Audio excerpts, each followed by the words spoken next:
Unit number 7 है हमारा किसके ऊपर? एनर्जी के ऊपर। तो हमने समझना है कि एनर्जी क्या होती है और उसकी कौन सी डिफरेंट फॉर्म्स हो सकती है, जिससे हम एनर्जी को जो है वो अंडरस्टैंड कर सकते हैं। तो हमने इसीलिए जो है इसको बाय सिमुलेशन देखेंगे और फिर जब हम इसको डिफाइन करेंगे तो हमारे लिए समझना बहुत आसान हो जाएगा। तो ये एनर्जी के ऊपर एक सिमुलेशन है। सिमुलेशन का मतलब ही यही होता है कि आपको एक एग्जाम्पल वे में चीज़ें समझाई जाए, ठीक है? तो या तो प्रैक्टिकली कोई एग्जाम्पल दिखाई जाए या फिर आपको क्या किया जाए, आपको कोई कंप्यूटर के थ्रू कुछ सिमुलेट करके दिखाया जाए, ठीक है? तो आप यहाँ पर देखो, एक ये पर्सन है, अगर मैं मिसाल तौर पे इसको यहाँ से ड्रॉप करता हूँ, तो ये क्या करेगा? ये मूव करना शुरू कर देगा यहाँ पर।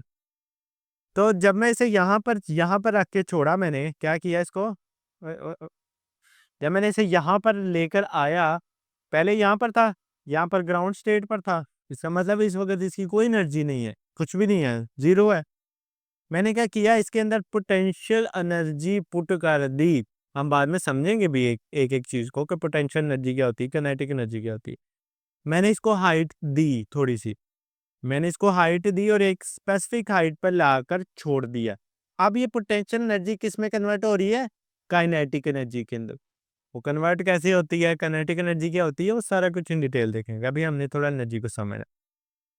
अब आप ये देखो कि मैं जिस पॉइंट पर इसे छोड़ा था, यहाँ पर ही छोड़ा था तकरीबन, तो वो वापस उधर ही आ रहा था। क्यों आ रहा है? क्योंकि एनर्जी में कोई डिफरेंस नहीं आ रहा। एनर्जी इस वक़्त कांस्टेंट हो गई है, एक जैसी होगी।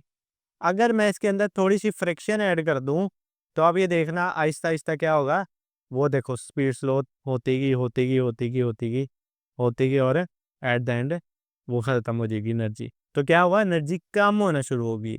अब ये कैसे होती है, क्या असर-अंदाज़ होते हैं, ख़ैर हम इसको भी देखेंगे। अगर मिसाल के तौर पे ग्रेविटी कम हो जाए और फ्रिक्शन भी ना हो बिल्कुल भी, तो देखें देखते हैं क्या होता है कि ना ग्रेविटी का असर है, ना फ्रिक्शन है, ना उसमें कोई रुकावट है। तो क्या हो रहा है?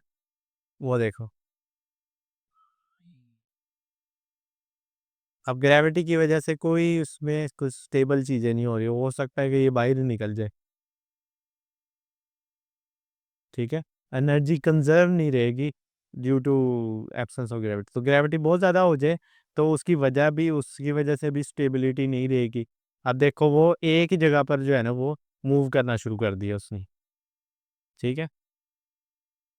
तो अगर थोड़ी-सी फ्रिक्शन हो, थोड़ी-सी ग्रेविटी जैसे ज़मीन में होती है 9.8 तकरीबन वैल्यू होती है इसकी, तो वो एक मूव करता रहेगा, लेकिन एक टाइम ऐसा आएगा जब क्या हो जाएगा, वो रुक जाएगा, ख़त्म हो जाएगा, ठीक है?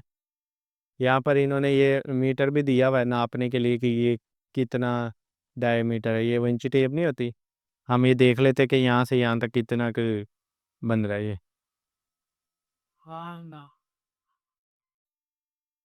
ये देखो ये तकरीबन 6.4 मीटर है।